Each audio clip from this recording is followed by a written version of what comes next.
Panalangin alang sa proteksyon gikan sa pagbuto sa bulkang mayon. Amahan, nangamuyo ako kanimo karon. Nagaampo ako nga unta luwason mo ang akong mga isig kaingon. Nga ana nagpuyo ug nanginabuhi duol sa bulkang mayon. Palihugdong ang akong pag-ampo alang usab sa kaluwasan sa mga hayop ug uban pang nilalang nga adunay kinabuhi. Wala kami kadangpan kundi ikaw lamang amahan.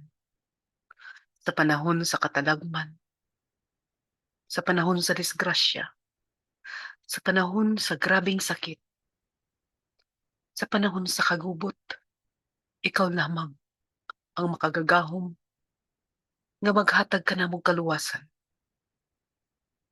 Kaluy kami, tanan Ginoo. Hilaban na ang mga kaigsuonan didto duol sa bulkang mayon. Tabangi nga makakaplag sila og balay masilungan ug mahatagan usab sila sa ilang mga panginahanglan.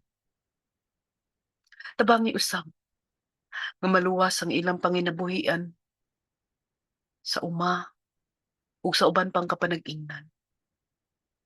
Luwas sa usab sila sa mga sakit ug uban pang kadaot ug gikan sa mga disgrasya ug uban pang katalagman.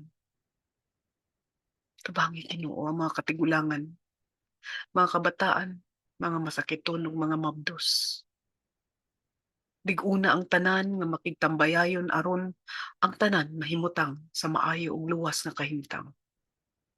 Amen.